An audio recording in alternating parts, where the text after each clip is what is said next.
Most Minecraft updates are pretty good, or at worst, okay. This one splits people though because they're not sure if it's just on its own a great update, or if it's a year late, or if it's a feature-light finishing of the Caves and Cliffs update. Was 1.19 wild or mild? This is the big question that everyone takes a different angle on, which is why the community is so split. It sometimes feels like arguing religion or politics, where you basically have a different discussion depending on the thing you already believe, but I figured it'd be useful to spend the better part of an hour so we can give this discussion the nuance and the depth that it deserves and truly sum it up as best any one person can. So with that said, I think there are 3 questions to answer. Was the update communicated well? Does the update contain as many features as other updates developed in a similar amount of time? And was the update cohesive? Was this update actually, true to the theme of Wild? And we're going to go through each of those individually. First though, if you like these super long form videos, it of course takes longer to make an edit, please do consider subscribing, because the more people who subscribe, the more I assume that they like the video and should make things like that in the future. It's a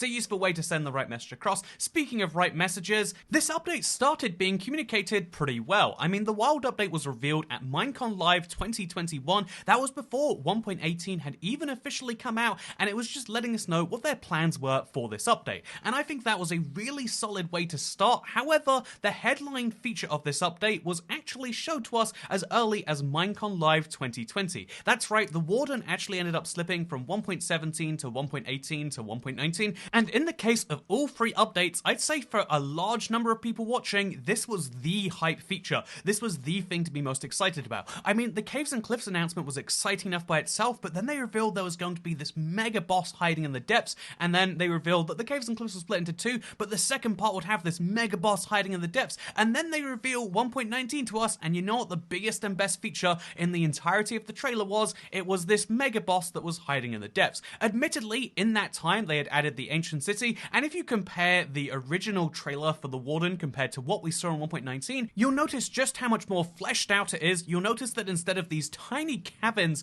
just inside this little cracked cave, there is actually Minecraft's biggest structure now. All of these improvements made it worthwhile if you knew what you were looking for, but to the onlooking observer, it seemed as though they had this idea for the Warden that just kept getting delayed, and so the best feature in 1.19 was something they'd already expected twice. And I know you could argue that, well, Mojang communicated very clearly that actually this was something that slipped from each update. However, most people do just see the very big hype moment itself, whether that's the reveal trailer, whether that's the things that come after. People see the very big exciting things, and the corrections are much less exciting. This is a problem that Real World News has, but it's also a problem that Minecraft has. If you see the number of comments on my channel asking when archaeology is coming, and because the announcement was so big and so exciting, and who didn't love looking at the excitement from its developer, in this case ORAF, and just seeing, yeah, I want to see this feature come. However, even though if you're a Minecraft insider, if you're, directly working for the game, or maybe, you do something like what I do, where you talk about updates, or you just follow it very closely, you'll know that archaeology was cancelled. However, consider that the announcement was made in this very big, very widely viewed trailer with millions of views, whereas the new post explaining how archaeology was cancelled, or at least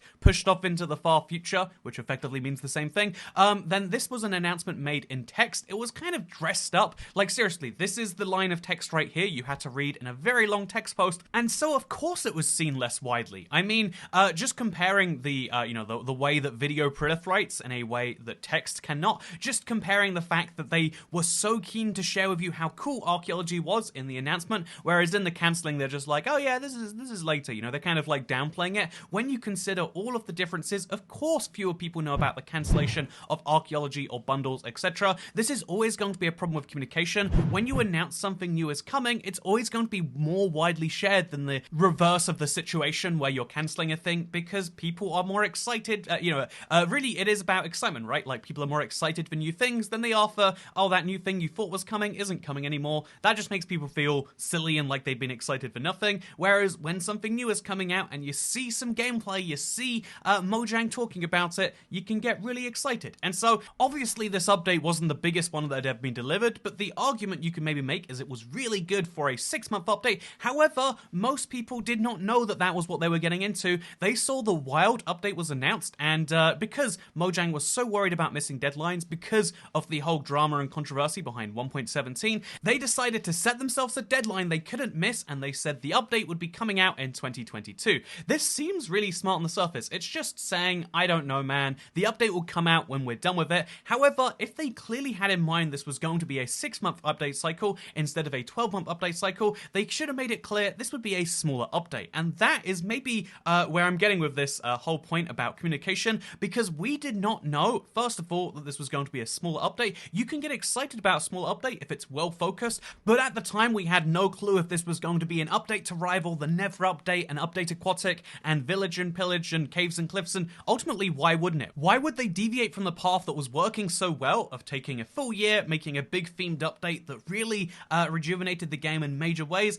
Why would they do that without making it clear that it was going to be smaller? Why wouldn't you set expectations tiny for the community so that people wouldn't be whiny? Why would you instead give this vague message of like, yeah, this is just what we've been working on now? And so that I thought maybe even was the goal at the time. Really, show people a certain number of features that we know we can get done, and then if we want to make it a 6-month update, it's just those features, and if it becomes a bigger update, then of course we add more and more and more. However, the same fate that we mentioned regarding archaeology and bundles actually struck with the Wild update. The things they announced in the trailer, which was a surprisingly small group of features, it has to be mentioned, the things they mentioned in that trailer didn't all make it to the Wild update later. I think the headline things that most people are paying attention to probably did. I mean, there's frogs, and there's chest boats, and there's the new swamps, and the Warden did finally come out, so congratulations on that. That is huge. However, a couple of things that people might have been excited for, and that were maybe thinking the whole snapshot process, yeah, this is going to come soon, like birch forests. They mentioned this entire biome with some concept art, so of course it wasn't done then, but we don't expect biomes to be finished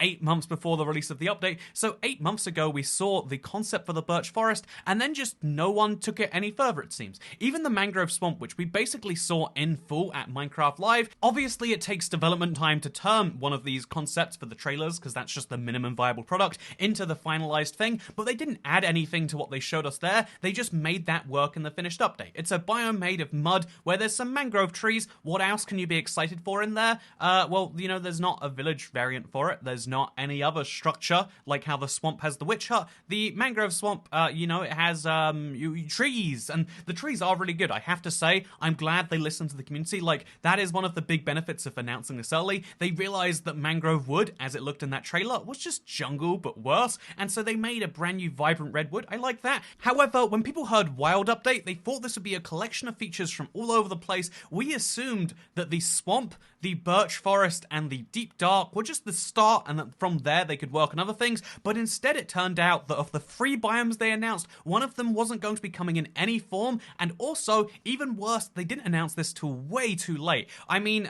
we got an announcement of the birch forest and the fireflies via an Ask Mojang, and again, the way they announced this was horrible communication. They basically tell the community, yeah, so when we said there would be a birch forest, when we showed you concept art, that wasn't a commitment, and I'm quoting that one as if what makes something a commitment is when you say it's a commitment out loud. Like, you can ask your girlfriend to move in with you, but unless you say out loud, I am committing to you, I would like this to last for at least 1 more year, then you're not actually tied in at all, just because she's assumed that you're living together and that means that you're together in some serious way. What a crazy woman am I, right? But no, there is this big problem where they kept on insisting it was us who was wrong for assuming that features announced in a trailer, the thing that is meant to build advertising and hype and show people what's in it, we were crazy ones for expecting that features would be in that trailer in the real release.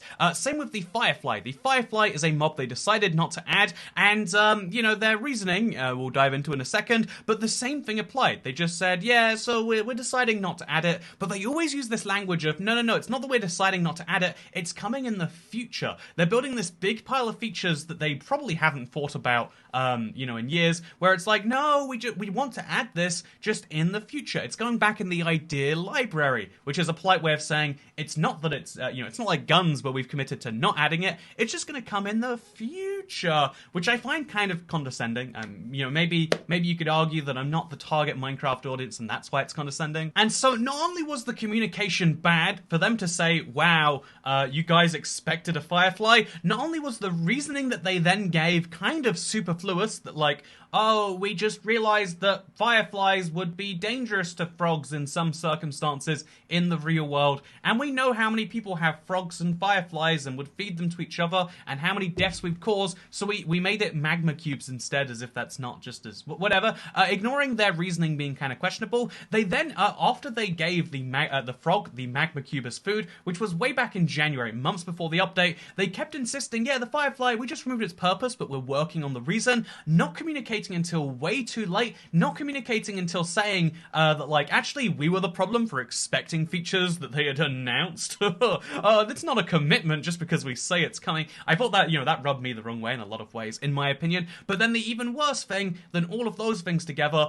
is the fact that this was another announce it in a way smaller fashion than the main thing. When they're talking about features, they're like, here's the firefly, here is the swamp. When they're talking about how the birch forest and the birch forest and the firefly were being removed, it was a ask Mojang, and just they were kind of snuck in as like question 2 and 3, etc. And so not everyone saw this. The Minecraft 1.19 trailer was much widely more disseminated than this thing, which came out not too long before release, and so people are hearing in the cycle of, you know, like, there's a phase just before an update comes out where it's finished and you're just waiting on the bug fixing. This is when people should be most hyped, and this is instead when people, when they're deciding like, ooh, you know that thing we cancelled 6 months ago? Should we tell the community now? Having more of a clear vision and goal and communicating what it is you think you'll do with the world is a good idea, and that just wasn't done for 1.19 in my opinion. So to summarize this, people see trailers as a kind of promise for what is going to be in an update.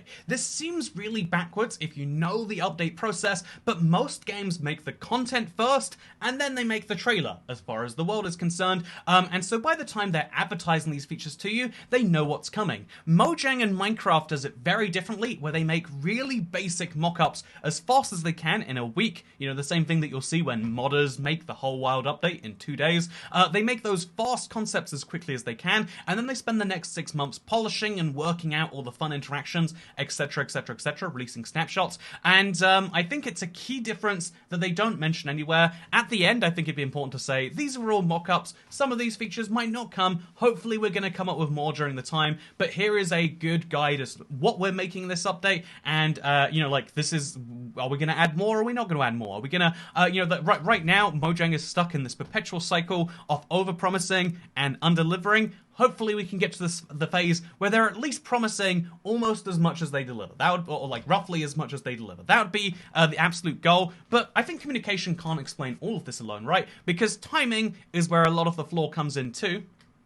Except, you know, before we move on to the next section of the video, I think it was really crazy of you to go into a video where I said I'd be talking about 3 separate sections and assume I'd talk about 3 things. The next section has not been cancelled, it's just that you were wrong for expecting me to do a section about timing. But you know, I'll do it anyway. Even, you know, this wasn't, not that this was, you know, it's not a commitment just because it was in the, earlier in the video. Okay, I don't know what this joke is, but you get what I'm saying, right? I'm gaslighting you. As people like to say, timing is everything, and there were a lot of smart decisions about the timing of this update, such as the fact that they released it in June, because obviously Minecraft has a very diverse range of players in terms of literally anything you can imagine, but also in terms of age, and so a lot of people have a lot more free time in the summer. You tell me why you think that is, and so releasing an update now is a great time to capitalize on people who haven't heard about Minecraft, but also people who have been playing Minecraft but just kind of got out of it during some other commitments. I think there are 2 best times to release an update. There's during the summer and there's during the Christmas period, and it sounds as though, based on the last 3 updates, they're trying to hit both every single year now. This is a great departure that we haven't really heard the strategy behind yet, but I can assume there's something to do with the, you know, the key periods, and so that means the actual question here should not be, was this the same as previous updates, but for the time they put into this, i.e. 6 months instead of a year, was this a good update on that metric? And so, when you use those 6 months between the release of the last update and this one, almost exactly exactly, by the way,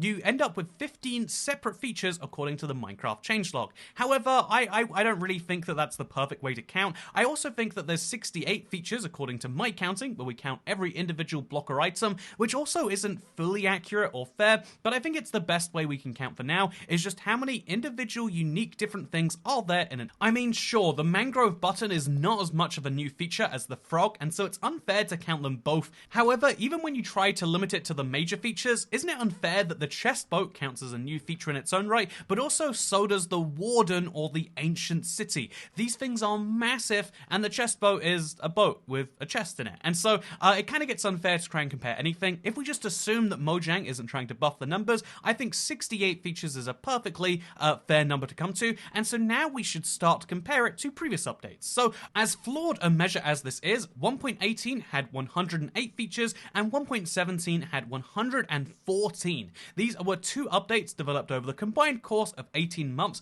and so getting 222 features in 18 months versus 68 features in 6 is almost exactly the same. It is very slightly above the par, and so this wasn't actually significantly smaller than previous updates in terms of a per month basis, but in terms of just per update, yeah, this seems smaller because it isn't doing this big legwork before. They just kind of started an update and then they got things going. You could then make the argument that because the Warden's been in development for 2 years on and off, that really that is actually slowing things down, but if we're just looking at the timing of the update and the content inside of it, it's perfectly great. This is why people who aren't involved in, like who don't watch trailers, who don't see anything, just see a brand new update and go, wow, yeah, new opportunity to play Minecraft, there's new biomes, wow. I think that if you do just look at Minecraft updates and nothing else, you're probably in for a pretty good time with this. If you had no idea the Wild update was coming out before it did, if you don't even know it's called the Wild update, if you just downloaded 1.19 or 1.19.1 when it came out,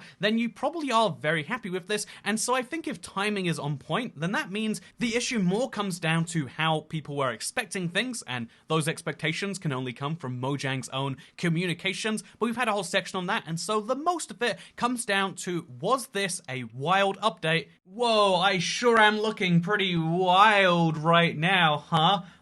You would say that I am perhaps, to use the dictionary, lacking discipline or restraint by deciding to wear a dancing afro and sunglasses, despite the fact that it doesn't cover my... You know, whatever, you get the point. This is wild in a certain definition of that word, but another definition of wild is living or growing in the natural environment, not domesticated or cultivated. You know, like produced from wild animals or plants without any cultivation. This idea that it's entirely left alone from humans, but also there is the very human definition of just being very crazy, lacking discipline or restraint, like you might if you're wearing a silly hat and some glasses. Actually, is a wig a hat?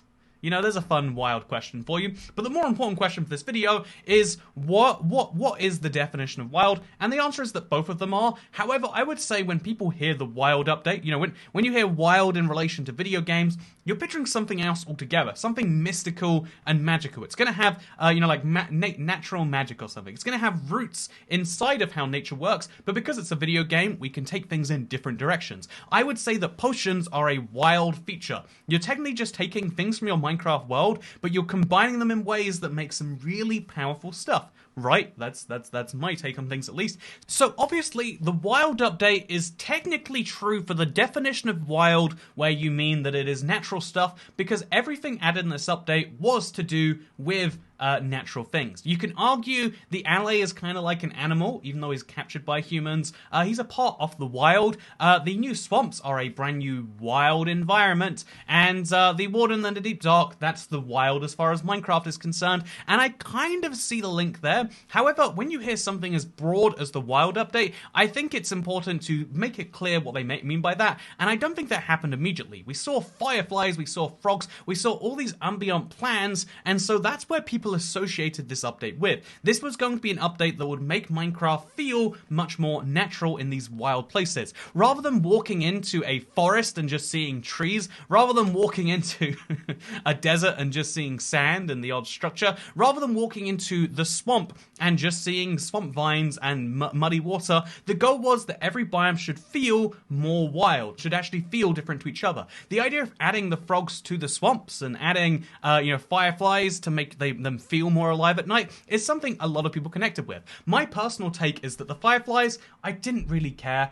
Honestly, if Fireflies were in the game right now, I wouldn't know. If they've been added secretly in this update, I wouldn't be able to tell you because my caring about a mob that does nothing for the game is literally zero. But a lot of people love ambiance. The reason they keep adding llamas and panda bears and parrots approximately 10 hours later and turtles and goats is because of the fact that some people look at animals, they don't even want to use from them, they just want to go, oh, that's cute, isn't that making the world feel more alive? So the idea of Fireflies, which were the tiniest mob Minecraft have ever had, to kind of just give more atmosphere to this place was great. In fact, Minecraft themselves knew the atmosphere was important because these concept arts and these like images showed just how nice it would be to be relaxing in one of these places, seeing these new biomes. They wanted to make Minecraft more visually amazing because 1.18 really transformed the world terrain. Not only did cliffs and every biome get hillier, but also underneath the world, everything changed. So it seemed as though, and I have to imagine it was their goal at some point in this update, that they wanted to make sure that they could really change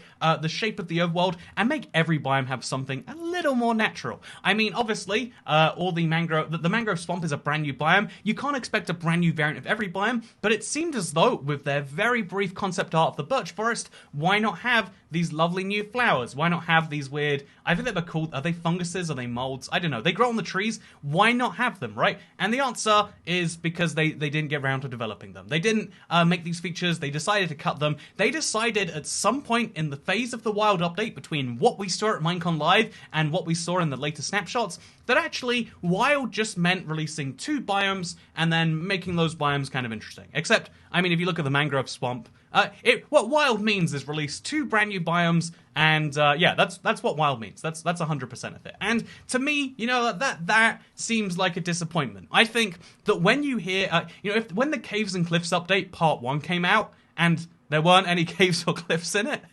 people were disappointed. This sounds very silly, but ultimately, a big part of setting expectations and meeting them comes from the name alone. I mean, the fact that it was called Minecraft and mining wasn't so useful before is why they needed a Caves and Cliffs update, and the fact that a Caves and Cliffs update had neither of those things, I mean, admittedly, they changed some caves, they had a deep slate, there were changes to the caves, but there weren't new caves and there weren't new cliffs until 1.18. Was the wild update very wild? I would say it wasn't. I would say this was a interesting set of features. This was a nice 6-monthly update to give us a new batch of things, but it feels like an incomplete version of itself. It feels like if they announce in the next update that they're going to be adding the birch forest, or even if they're going to be going to one of the existing biomes, that they're going to be just finishing the ideas they had from this update. I mean, wouldn't the archaeology be a good fit for a wild update? Wouldn't Fireflies be a good fit for a wild update? Even all these unreleased mobs over time, there's so many things they could have done to make it wild, and I don't think they did. And so, as far as the 3 points go, timing is really good. It's just not backed up by the communication, and the communication with good timing, bad communication is made much worse by the fact that it's called the Wild Update, and I don't think it's wild, if I'm being honest with you. So now I think it's time to conclude and ultimately answer the question about what went wrong and what went right. What went right in this update is a really long list that you might forget about if you're really upset with the Fireflies. You might forget about it if you're upset with the lack of communication. But ultimately, I mean, if you look at the update, it is a very good,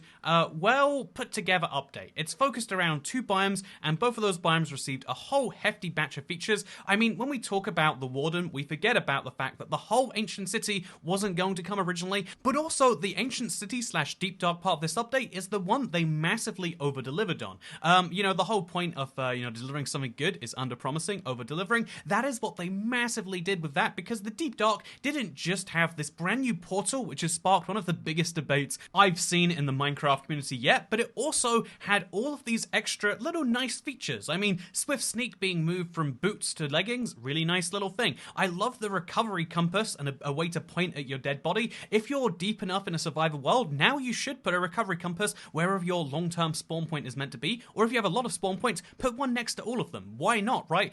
So I think the recovery compass is smart. I think having these little sculpt cucumbers, or whatever they're actually called, they're always going to be magical cucumbers to me, but these magical cucumbers, which you can use to craft those, but also there's the fact that there's an extra disc down here. I love all of the different things found in the Deep Dark, and although I think for most Minecraft players this side of the update isn't going to be the main part, it is an amazingly put together kind of finishing touch to the Caves and Cliffs update. I think the way they took into account community feedback on the mangrove wood and made what is probably the best wood that they've ever come out with is really good. I mean, sure, there's probably some inconsistencies with the real world mangrove and mangrove in the game, but who cares? It's a video game. I'm not playing Minecraft for the consistency of log colors to real life. I'm playing it because I want to make some interesting builds, and mangrove wood perfectly plays into that. I love that attitude that they took towards mangrove wood. I love the attitude they had towards the Deep Dark, and I love that we managed to get an update that's actually pretty decent in 6 months. I like that from the get-go on this update, they decided that as well as adding the mob vote from this year, the alley if you're curious, they also decided to add some of the mob votes from previous years with the swamp biome and the frogs, the chest boat, and the new, I like that they decided to add these things rather than leaving them by the wayside forever, because when Mojang has said, we're going to add one feature first, then the other features at some point, it's always just meant a polite cop-out, and now they've actually shown, yeah, we actually can add these older features. Now there is a little bit more hope that you might see a firefly, or a birch forest, or a bundle, or an archaeology, or a copper golem, or a, I'm not going to stop going through these, but you actually have a better chance of seeing these things, and so that was really great. I think that in general, developers must have worked hard to put this update together, and I think that we should be praising the hard work of people that managed to get this update out in 6 months, but I think we should definitely reserve our praise when it comes to what went wrong, and the fact that, yeah, whoever was in charge of scheduling, or whoever was in charge of, managing the releases and marketing for this update, made some mistakes. If we're being entirely frank, calling an update the wild update and then delivering 2 biomes, and then one of those biomes, the mangrove swamp, you managed to deliver less than what you promised, and what you promised was literally just new generation, new wood, and a couple of ambient mobs, and then failing to deliver one of those ambient mobs, which literally was going to interact with the other one anyway, I have to say, in my opinion, that's concerning. That is, whoever is in charge of assigning resources to this update, and, getting the marketing in order, probably didn't do the greatest of jobs. I always point out that we shouldn't blame developers, they're just working hard to put the features in the game, but, the management behind putting this together for a 6-month update, and then calling it the wild update, and then continuously not announcing that features wouldn't be coming until super, super late, and then doing it in ways where you blame the community for doing so, I think that is just poor performance all round. I think that a lot of Minecraft developers reasonably do say that, we didn't make any commitments, and yeah, they themselves did not, but Mojang as a whole, the moving machinery that can, that all the parts work together to make Minecraft, I think that somewhere in that machinery, someone made a mistake in how they thought it worked, and yeah, there's definitely a clear upset there. There's an upset in the communication of all of this, because the people who are making the decisions clearly aren't communicating them in the same time they're making them. They're clearly waiting a long time till after they've made them, and they seem inevitable anyway, and you want to be jumping out ahead of things. You don't want people to already know what's happening before you announce it, and then when you announce it, you're just blaming people for thinking it's happening. I think blaming your paying customers, in the case of Minecraft, I think blaming your customers for the mistakes that you've made is pretty poor form for any business out there, and that's clearly something that I think that they know already. That's something I definitely hope they know. And so yeah, what I think the ultimate question here is not really what went so wrong so much, because we've covered that in great depth, and everyone knows to their own mind what went wrong, but what can they do in the future? Because it honestly doesn't matter looking back and dissecting this update, but what matters is how things go from here, and will the next update be communicated better? I think that they're going to try to communicate better. That's definitely going to be point one, right? They've got to try, and I think they're going to try, but that also means, what are we going to hear about about 1.20. 1.20 is a big update in terms of the name. It might not be in terms of the content, but it's going to be coming out either later this year or it's going to be coming out in June of next year. Which of those two times will it be? Which time are they targeting? Are they targeting a huge update like Update Aquatic or Never Update, etc.? Or are they targeting an update the size of the Wild Update? This is something we as a community should know sooner rather than later